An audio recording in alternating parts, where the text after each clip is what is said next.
Hello and welcome to another episode of Piano TV. So today we're going to talk minor chords, and last week we learned the C major chord and the G7 chord. So this week we are going to look at C major chord's evil twin, the C minor chord. And if you don't believe me that it's the evil twin, just listen to the example right now.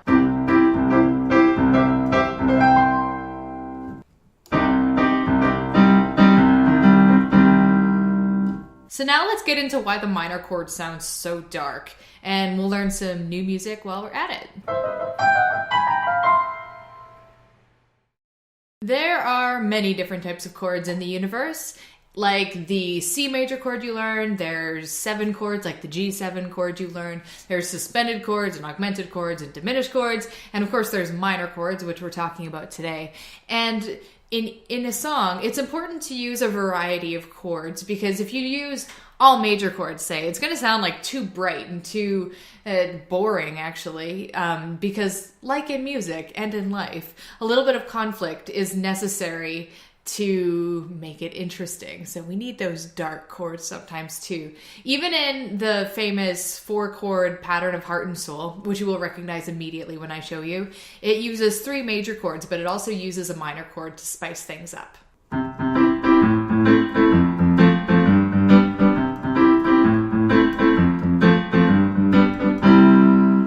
As you can tell, the overall tone of Heart and Soul is happy because, like I mentioned before, there's 3 major chords and 1 minor chord. But that 1 minor chord is really necessary to just bring a little bit more texture into the sound of Heart and Soul. My kitten's meowing. She wants outside. To transform our happy C major chord into the dark C minor chord, we only need to make one small change. We take our middle note on E and lower it a semitone to this black key here. A semitone is simply the smallest distance between 2 notes. That slight lowering of the middle note creates that dark sound, and now the middle note is no longer an E, it's an E flat. So here's what a flat symbol looks like. It's kind of like a funny B. The flat symbol is written to the left of whichever note is flat on the staff. So in this case, what we're looking at is an E flat. If we were to look at the keyboard, in order to play an E flat, first you have to find the E, and then you lower the note a semitone, which makes it an E flat. So let's try it with a few more letters. Now I have a different letter up here with a flat. Hopefully you'll remember that this note is an A. To find the A flat on the keyboard, you first have to find an A, and then you lower it a semitone, which makes it an A flat. We'll do one more. So here we have a C flat.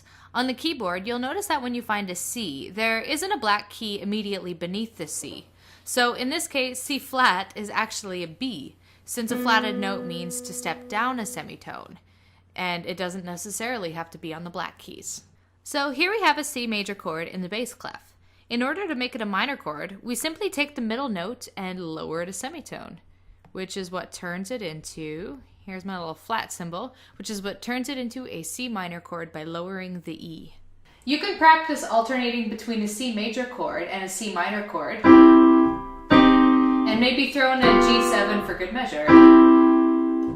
This week for a technical exercise, we're going to practice alternating between C major chord, seen here, and C minor chord, seen here. And we're going to take turns doing the C major and C minor chord in both our left hand, and then halfway through it switches to the right hand. A couple other things to note here. Remember when we talked about melody and harmony? In this piece, the melody, the tune of the song, ends up switching hands. So the melody starts on the right hand, and then by the 3rd line, as we move down, the melody shifts into the left hand. And one thing that comes with this territory is that the harmony is following a piano volume, so quiet, and the melody is forming a forte volume, so loud.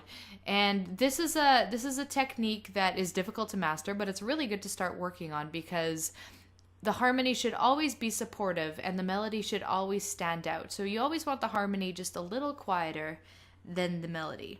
Take note of this as I play this piece, and notice the leaps in melody as well, and which fingers I use to play them.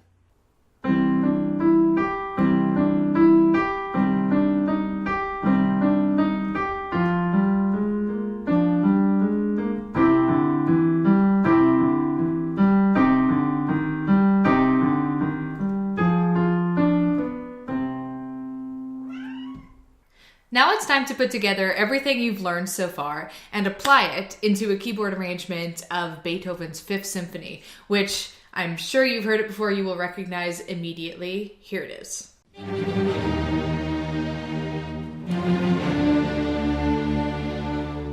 Now you know you've made a hit song when it's immediately recognizable from the very first notes and when it happens to be 200 years old. So go Beethoven, go!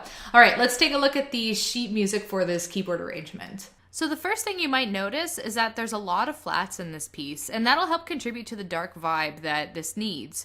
Also, since this piece is a little longer, it's 5 lines, it's important to look for patterns. So notice how the first line has the famous theme, da-da-da-dum, and the second line is different material.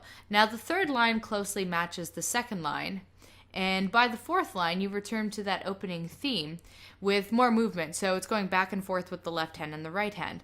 And then by the time you make it to the fifth line, the last line, you'll have chords again. So here you have C minor chord, I hope you would recognize that one, and G7 chord, and back to C minor chord. This piece also uses a wider range of notes than ones you've previously done. So the right hand is spanning a full octave from middle C all the way to this higher C seen at the end here. And this means your hand will have to move more, so just watch the finger number markings closely to make sure you aren't doing any weird hand movement twist things. And consistency is key, so make sure that you're using the same finger pattern each time you play, because that'll just make it easier to learn because of the repetitive motion. Here's what the final piece is going to sound like.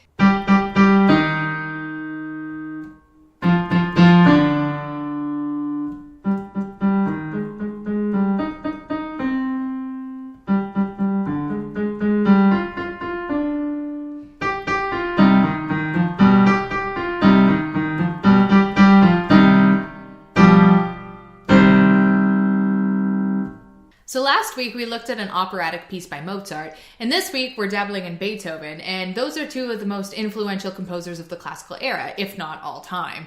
And what I strongly recommend is for you to listen to the entire Fifth Symphony, because the part that we were learning is just the beginning of the first movement, of which there are 4, because it's actually a 34-minute piece. You can think of it as kind of like listening to an album, and it'll really help you give the piece more context and get the full experience. It's totally worth listening to.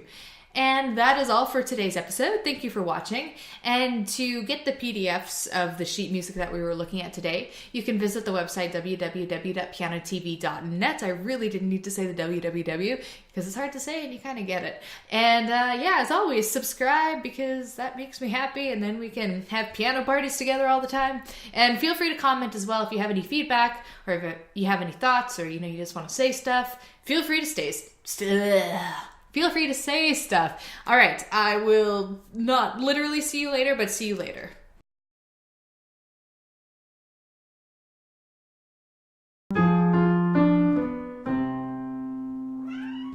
To the sound of heart and soul, my kitten's meowing.